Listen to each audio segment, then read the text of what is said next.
Kerry Allison, Charity Coordinator here at the Bridge for Heroes, and I'm here today with Mr. Ivan Dawson, who is an RAMC veteran, a beneficiary and volunteer of the Bridge for Heroes.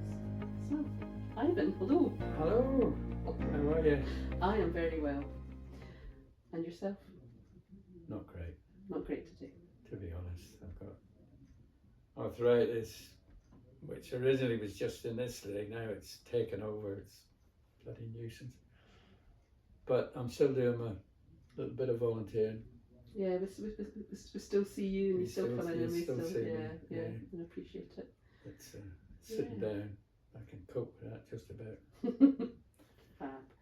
So, let me take you back a little ways. So, as I said, you are a veteran of the Royal Army Medical Corps. Could you speak a little bit about what brought you into the army, and what your career looked like? I'm from Northern Ireland originally, Belfast, and I wanted to join the army from about 16, I think. I wanted to join, but I didn't want to go in as an apprentice. I wanted to go in and do nurse training, and I went down to the office in Belfast and signed on when I was 17 and a half. And I wish I hadn't now, because when I got time to come out of the army, they sent me a letter saying I had to do an extra 6 months, because the 6 months from 17 and a half to 18 doesn't count towards your pension. Yeah. Apparently. They didn't tell me that at the start, but they sent me a letter saying I had to do that extra 6 months, otherwise they wouldn't be able to guarantee my pension and gratuities. So, was that the longest 6 months of your career at the end then, or?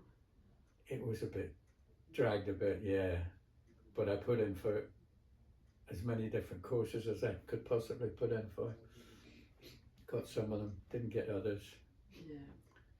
So you talked about doing nurse training. So Yeah. did you go in and do nurse training? I started my nurse training, but then I developed a duodenal ulcer, and back then, in the dark ages, it was very it was very much, they didn't have things like the magic tablets that you take nowadays. It was all, changing your lifestyle, changing your diet, all those sorts of things. So I came off the wards and went on to a 8 to 5 Monday to Friday job, and had to do that for about 2 years. And after 2 years of that, I didn't want to go back on the wards. It was brilliant having every weekend, every weekend off, except for military duties, and being home sort of 5 o'clock at night, except for military duties. No shifts. It was brilliant. And we talked about being home every night. What did home look like for you back then? Well, I was single when I joined, obviously. Went out to Malaya and served in Malaya for 3 years, and while I was there I met my wife Gwen, who was a QA RAMC nurse, come out from the UK, and we got married out there quite young, because the RAMC blokes did 3 years service out in Malaya. QAs only did 2 years. You can take that as victimization of the women or victimization of the men, whichever way you look at it. And at that time there was a lot of national servicemen out there as well. But yeah, we met out there, and I got married out there. And because of that, the fact that Gwen was going to go home before me, we got married before I was 21. So I didn't have married allowance, I didn't have a married quota. But my friends and other guys were brilliant. There was a next to the hospital in Malaya, there was an army prison, military prison, or corrective training centre as they call it. And the warrant officer from there, Mr. Mayhew, was a patient of mine on the medical ward when I was working on the medical ward. And he was a nice guy, and I treated him well, obviously, as I did with everyone. And he offered to walk Gwen up the aisle and give her away, because I was talking to him about getting married. And he said he would act as her sort of father and give her away, which was brilliant.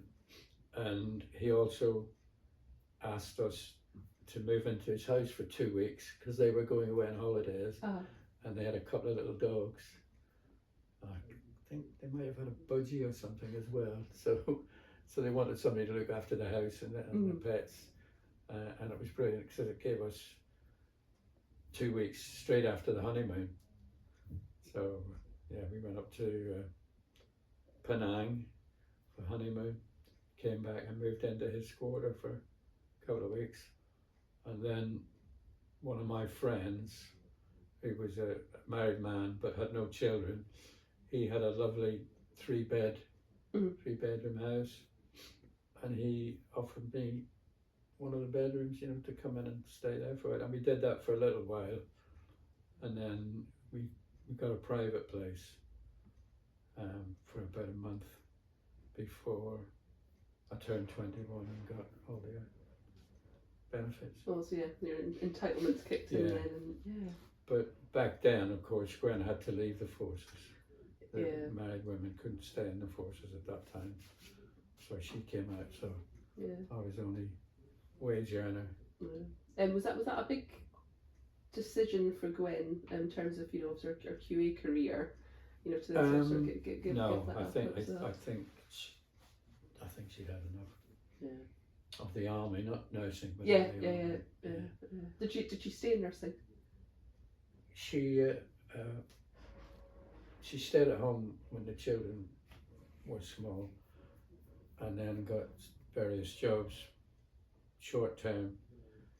But when I came out of the army completely, she got a job in a hospice in Farnham, which she absolutely loved, and it was where she was meant to be, basically. She loved it, and it was just her. So was Farnham where you ended your military service? Well, just outside of Aldershot, in Ash, a big village called Ash, which was on the train line to Farnham, because the train station was just outside our house. So Gwen used to nip into it, used to take her to Farnham, and off she'd go to the hospice. So you did your was it 22? No, 22 plus. I didn't finish my nurse training in the RAMC. I stayed on the regimental side. Okay. But when I came out, just before I came out, people were saying to me, "What are you going to do?" As everybody does when you come out of force. What are you going to do? What are you going to do? And I used to say, "Well, I'd like to go back to nursing, but probably won't be able to afford it." But I went for a job as not a pharmaceutical rep, but a rep with a company that did surgical, like operating tables, shelves, stainless steel, mostly things. They did a lot of stainless steel stuff. In fact, they also secretly did one of the tanks, the armor plating. They did that sort of stuff as well. And got to the second interview, suddenly thought to myself, don't want to do this. Because when you've had a career like for 22 years and 6 months, you think in terms of a career, you don't think in terms of a job. You don't think I'll go and get a little job. You think in terms of another career. And I thought, I don't want to do this as a career, selling stuff. So this was going on in my head, and well, what do you want to do? So decided I'd go back to nursing, tighten my belt a little bit, and go back to nursing and do my training, which is what I did. I went back and did general nurse training, and Gwen helped obviously because she was then the main breadwinner, and then once I finished my general, I worked at that for a little while, and then went and did my psyche training. And I was attracted to that because initially when I applied to do my general training, I needed some extra O-levels. So I enrolled for psychology and another one which was the psychology of child development. So I was doing those in evening classes, and they phoned me up one day and said, "Oh, we forgot to tell you there's an examination you can do, which means if you pass that you can start straight away," sort of thing.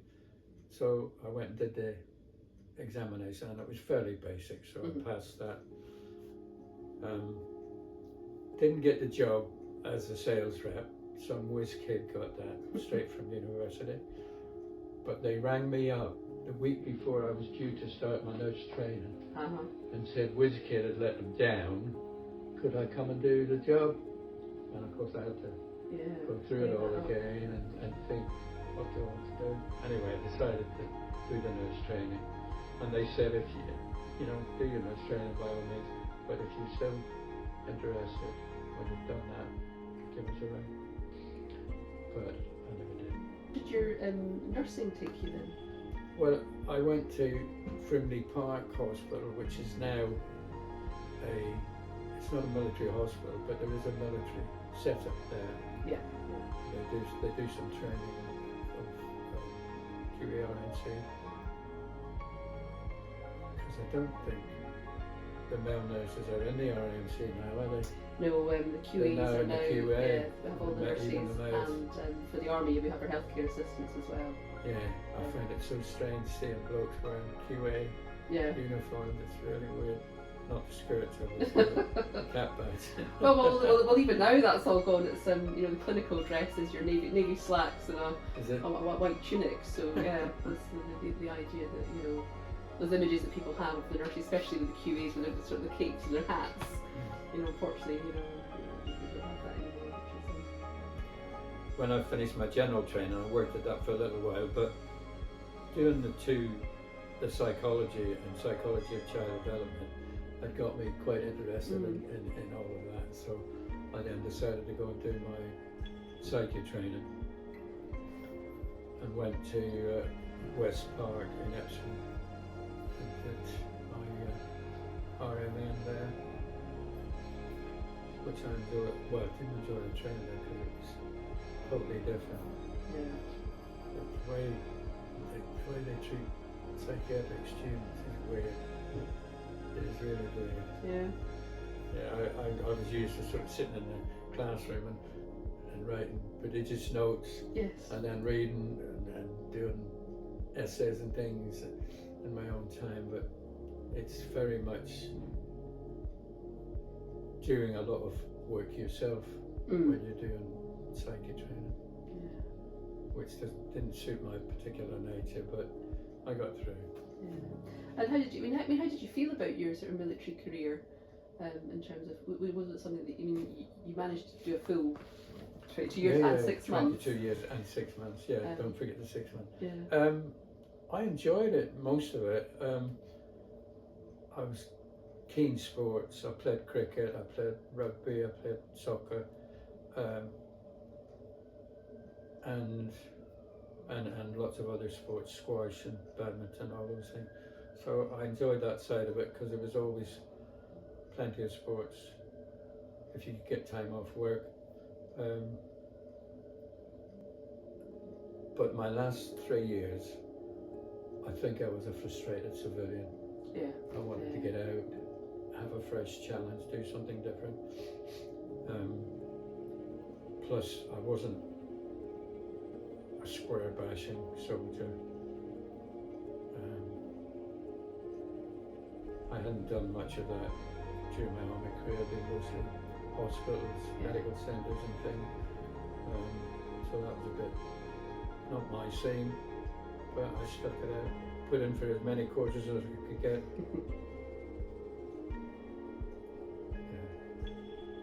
Some I got, some I didn't get.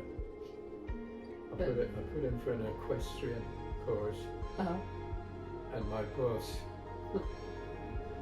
Major Cave, who was a lovely old guy from the Royal Irish Rangers, I think he was from. We used to call him Chicken Joy. Behind his back, we used to call him Chicken Joys because he had the green hackles. If you remember the series Roots, the bloke there was called Chicken Joy. Anyway, he's a lovely old man. He got the equestrian course. He applied for it, but I didn't. Oh, well, there we go. That's it. Privileges of rank, isn't it? Possibly. Possibly. They all maybe probably say, oh no, it's just there was only one vacancy or something like that. But I put in for a diver's course as well. I was thinking that it was scuba diving, but apparently it wasn't. The big tin hat and all that stuff, you know, and the tubes and everything. It was all that stuff, and unfortunately I didn't get that either. Just to touch upon, obviously you said you're from Northern Ireland originally, and again for most people when they think of Northern Ireland, especially in the military context, and think about the Troubles and all that kind of stuff. Was that something that you experienced in any way, and did that impact your sort of military life or anything like that? Well, I didn't. I joined the army in 1957, and that was before the Troubles really got. I mean, they've been going on since 1690, but the real hotbed that it became didn't start till about 1968.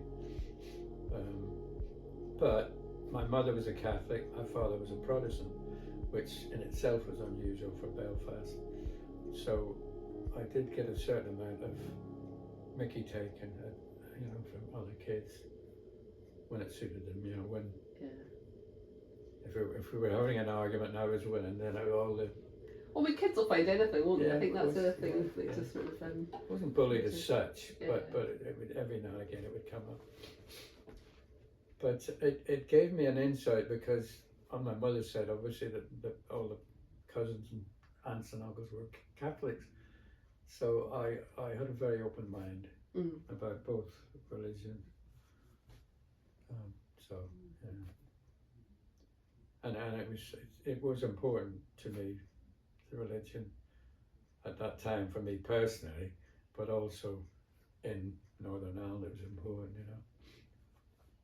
I mean, the joke used to be the girl coming home to her dad and say, "Dad, I've fallen in love with a Martian and I want to marry him." And the father said, "If it is a Catholic Martian or a Protestant Martian," that was the mentality then. Yeah. So you had your nursing career. So when did you retire from nursing? What was the well, I as I said, I did that psyche training. I went and worked at Broadmoor for nearly 20 years, and went on to the bank when I retired. I retired at 64, a little bit early, not much, a little bit early, and then did the bank for a while until I moved up here to Kings Lynn. Yeah. So what brought you up to Kings Lynn? Well, we both retired basically, Gwen and myself, and we wanted to get a bungalow, and down there in Ash, Aldershot, they didn't have many, and when they did come on the market they went very quickly. But we used to come and visit my sister-in-law who lives up here in West Winch, and we used to come and visit her, have holidays up here occasionally, and we realised there was loads of bungalows up here. So one day we were out for Sunday lunch, and the two ladies went and visited this little site, building site, which was the bungalows were just being built, just round the corner from this pub, and that was a done deal. Once Gwen went and saw it, she really liked it, and that was it. We moved in there. Yeah. So retirement to the quiet county of Norfolk. Yeah, but I'd been working right up till, in fact, even after we moved up here, we went back down for a fortnight, and I got rung up for some bank shifts, which I took while I was down there on holidays. Yeah. But that was partly the reason I came to the bridge. We were just using the upstairs part of the building at that time. Oh, yeah. And I used to walk past the place, and there used to be a young guy who was RAF Reserve. I used to chat to him a couple of times, and at that time a lot of the work that they were doing with people with mental health issues was done here by the bridge people ourselves. So I thought I'll be able to keep the mental health training, I'll be able to keep that going, and it'll give me something to keep me fulfilled, if you like. So that's why I came here, and that was not long after they had moved from Sutton Bridge. Not long after they moved from Sutton Bridge to Kingsley. Yeah. So your initial role within the bridge was as a volunteer then, was it? Yes. Yeah. And my volunteer number is 01. So you're the first official. I wasn't actually the first volunteer, but I was the first official one when they started giving out numbers. Yeah. Oh, that's quite an accolade. Yeah. So how important was the fact that you'd served in terms of both in the military, so a veteran of that, and then to go into service like the sort of clinical aspect, and then working somewhere like Broadmoor, which I imagine was quite an intense, or could be a very sort of intense sort of working environment. So how important was that sort of identity that you'd formed there, in looking for like a volunteering space? How much was choosing to volunteer with the bridge was because of being a veteran or being a bit of both, actually. I think because you have the old service banter with people, so I was able to get involved with that and know what people were talking about, and they would know what I was talking about, and also have an idea of people's mental health issues as well. So I enjoyed it from both sides, and I think it was useful at that time. Since then, the NHS has taken a bigger role in what we do for people with mental health issues. Almost from a sort of professional perspective, and in terms of how we treat people or individuals who are living with psychiatric conditions or mental health conditions. I mean, how do you think that's changed, since you sort of started your sort of nursing to sort of what you've seen today? Well, I think having the input from other sources like the NHS and it's beneficial, I think, and it's given us what we do for those people.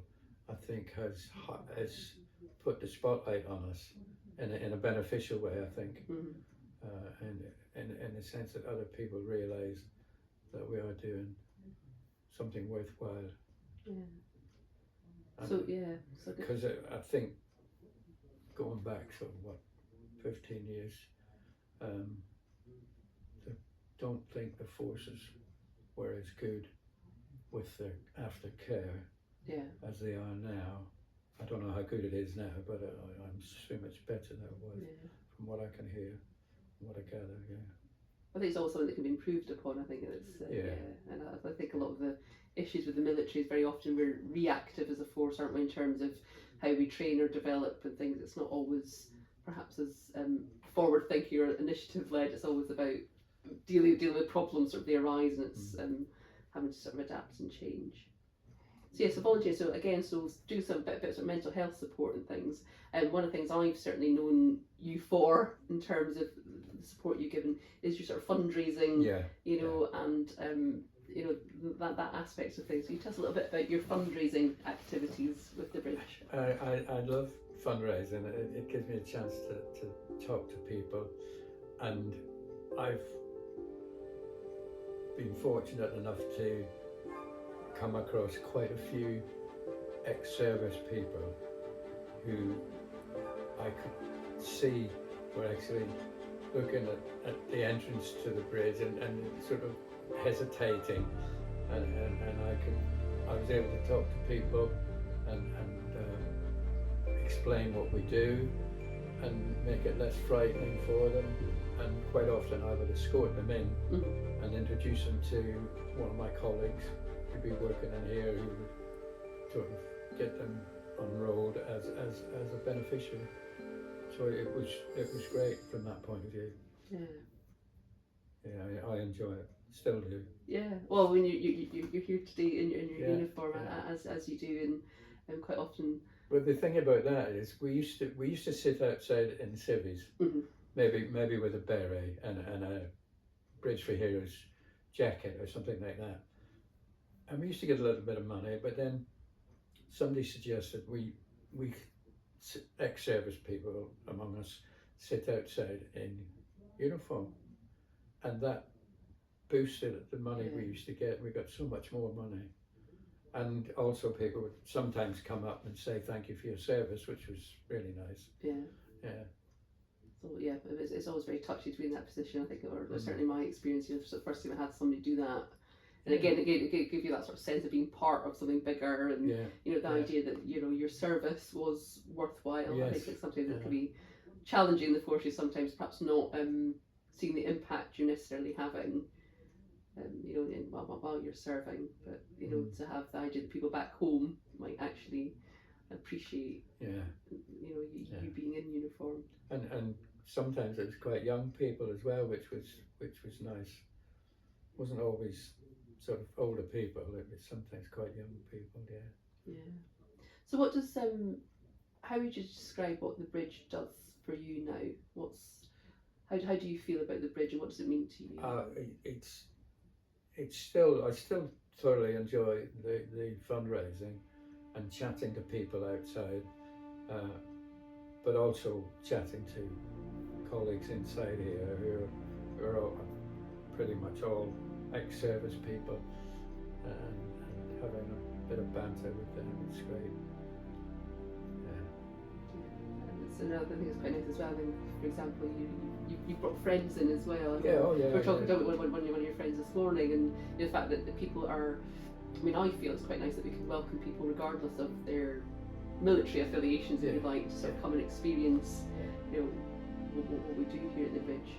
I don't know how do you feel about that, or sort of an open door policy? How sort of important do you feel that is for the Bridge? It's very important. I'm a widower now, so it's been very important to me, and they've been brilliant to me since Gran died. The setup, the organisation, plus all the people, the volunteers, and some of the beneficiaries as well. You know, have been great. They've really helped me through it. Yeah, it's good. No, that's good to hear. I think that's something we sort of strive to do here, isn't it? So in terms of, again, obviously having been with the charity, you know, from the early days to sort of, you know, and you know, where we are today, where do you think we have? How has the service changed, and what has changed for the better? I think that the idea of the drop-in centre is much more upfront now than it was previously. We would have people, going back to the early days, you'd have people that might pop in for a little while, or just have a look round and go. Whereas now, every day I imagine, because I don't come in every day, but I think every day there's people in who will sit perhaps for most of the day. Certainly on a Friday, there's people here that I see pretty much stay here all morning at least. And of course we provide people with a lunch as well, so some of them will stay and have lunch with us, which is nice. Yeah, no, I think from what I've seen as well, it's almost like if the least you can do is give somebody, a cup of tea and a bite to eat in company. I think you've ticked a box, and yes, potentially they may have other needs, but hopefully we get people in and help them feel comfortable enough to perhaps ask for help or support, or as you get to know somebody, start to think about what we could do to sort of help them further. I really appreciate you taking the time to sit down with us, because I think sometimes it's really important. It's easy for us to miss, I suppose, feedback from our beneficiaries, from our volunteers. How do you think we can measure what the bridge does for people? Well, I still think of myself as, although I'm a volunteer, I still think of myself as a beneficiary as well. And I have seen lots of people come in, ex-service people, quite a few of them didn't have very much problems, but there were some who were very, very troubled, and this place was such a help to them. Just the fact that they were meeting up with other guys and sometimes ladies as well from the forces, and being able to chat about things they'd done and seen without upsetting people. I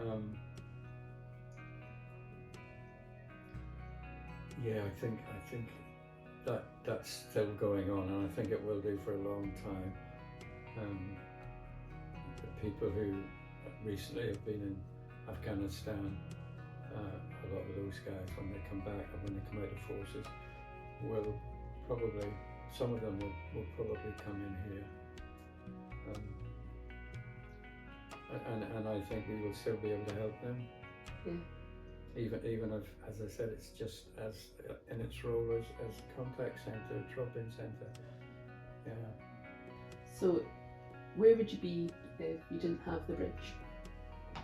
Oh, I'd be in a worse place, I'm sure.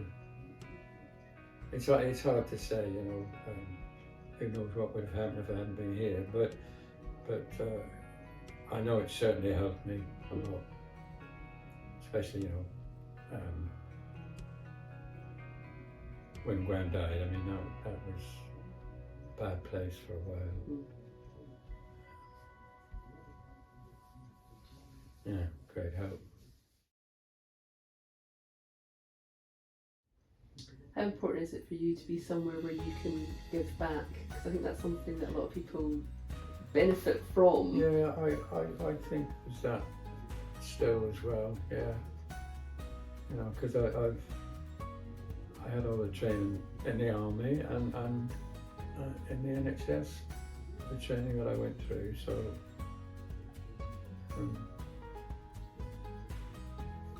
and I think I've learned to be more of a people person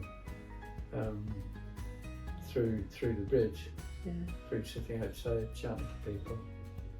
I probably wasn't as gobby-ish chatty as I am. Well, thank you for everything you do, Ivan.